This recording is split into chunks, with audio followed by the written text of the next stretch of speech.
What influences me most as a personal trainer?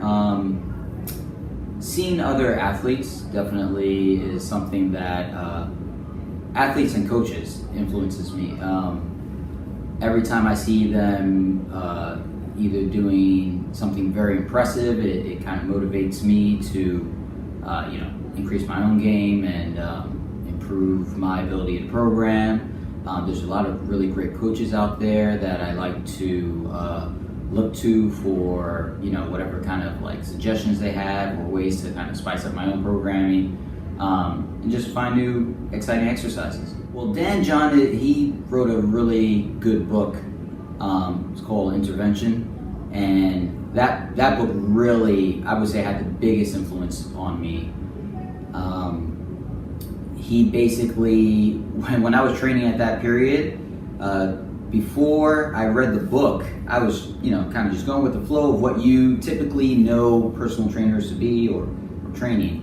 And then after reading the book, I was like, oh, okay, so there's a complete difference from just handing out exercises and getting people exhausted to actually increasing their performance and having them be able to use their body more efficiently, effectively, and like doing things that they never thought they could do before.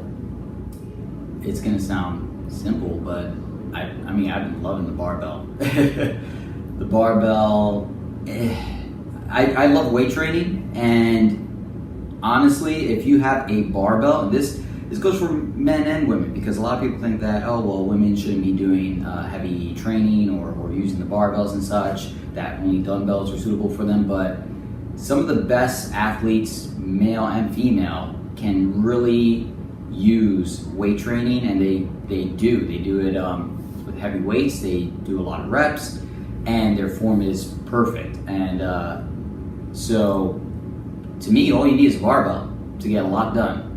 I mean, failure is something that you run up against every so often. It's the only way you're going to progress, and that's one of the lessons I've learned throughout life. So, there's been races where, I wanted to hit a certain time on like a Spartan race, for example, and, you get thrown up against an obstacle where you just completely miss it, and you thought you had it, but you missed it, and it sets back your whole time, and your whole race is thrown off because of it. That's a failure. Even if you completed the race, it's still, you failed to reach your goal, or you failed on that one task. So what it does for me, though, what it teaches me is like, to get better. Why did I always analyze why I failed or why I didn't do as good as I could. So normally I look back and I say, okay, well, what caused me to miss it? What caused me to not be prepared? How can I change my pattern so that in the future I can hit that obstacle and keep moving? And then I take that same principle and I apply it to other factors in my life. If it comes down to I had a bad week of eating and hanging out and all these other things that are not great lifestyle habits, I say, all right, well, what was different about this week that led me to be this way, and how can I change that to be more successful and reach the goals that I'm looking to reach? Keep trying, there's always more. Something of that nature, because I'm a big fan of don't get complacent where you're at. It's always good to throw yourself into uncomfortable situations.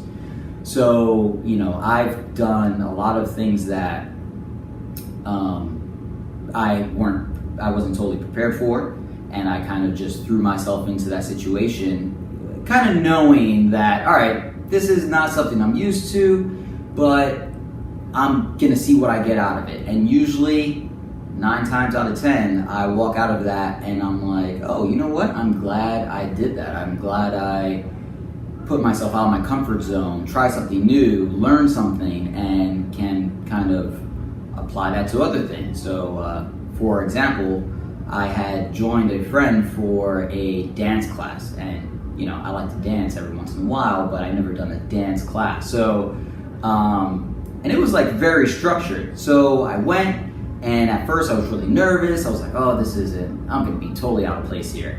And after a while, you just realize, listen, I'm doing just as bad as everybody else. And you just kind of keep going with it. And at the end, it's like, oh, well, I actually moved a lot better than I thought I would. And if I did this once in a blue a little bit more frequently, who knows, I can actually be pretty decent. So you find, you might surprise yourself with how much you will find out about yourself when you put yourself in those types of situations. I'm pretty bland. I don't have the most exciting lifestyle. But weird, oh,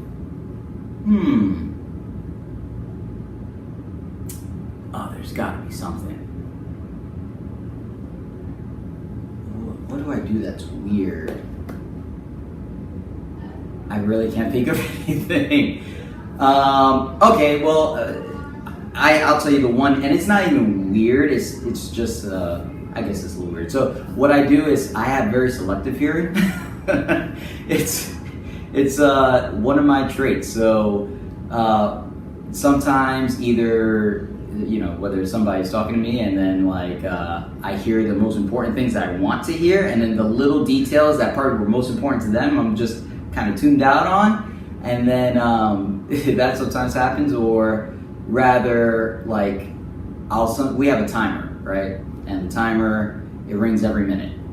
So sometimes I'll have somebody do an exercise, I'll have them do it for a minute, and I set the timer and put it off, right? So once in a while, I'll just leave it running. And next thing you know, it's running for 13 minutes. And I totally tuned it out, but everybody else and people in the other room are like, why is that bell still going on? And then somebody will come over and they're like, Gary, are you using that? I'm like, oh no, I totally forgot about it. So that's my weirdest thing. You should never think that you're at the top of your game. You know what I mean? And I think that's something that I learned, and I kind of really go back to. It's you can always learn more. So a lot of people, professionals, they get to a point where it's they think they know a lot. They think they know everything about what they do because they do it day in and day out. And that may be true for a certain selection of kind of that field, but there's usually so much more to it, or so much you haven't investigated or looked into within that category. So, or your profession. So, as a personal trainer, especially with all the different fields of fitness and such, I realized okay, yes, of course, I'm very good at what I do, but I can always learn more about certain sports or certain techniques, and never, it's good to be humble and say okay, well, show me more. Be hungry for that, education and that technique. I was going to a rock climbing gym, and I really got a lot out of that. It wasn't too much. It was more investment on me because I was putting money into something that I wasn't good at the time, and I was getting better as I was going along and kind of learning for myself. It's not I was doing classes or anything like that, but I would research. It encouraged me to research more about what are good climbing techniques, who are good climbers, so I learned more about the industry and the sport, and it kind of took off from there, where I'm a pretty decent climber at this point, and it's something that I will continue to invest my time in, and the gear costs money as well, so now I have a passion to get better climbing shoes and buy better chalk bags and all these little different things. So yeah, that's probably the best investment I had lately. Don't limit yourself to a certain type of person to work with. There's so many wonderful experiences you can get from working with young people, older people, people your age, and people with limitations that you haven't worked with before. You'd be surprised at how much research you will do on those situations in order to better work with that person. And it will make you a better trainer, and you'll learn so much more that way than if you only aim for the people you're good at working with. If you're only able to work with the 5% of athletes out there, well, then you're limiting yourself to that amount of people, which is fine to specialize, but just if you're new and you're really trying to get good at it, work with everybody. Work with as many people as you can. Like, bad personal training is the person who sees you on the first day, and because they want to impress you with all their, good special techniques and stuff, throws you on everything that they can and just tries to have you crawling out the gym for whatever reason.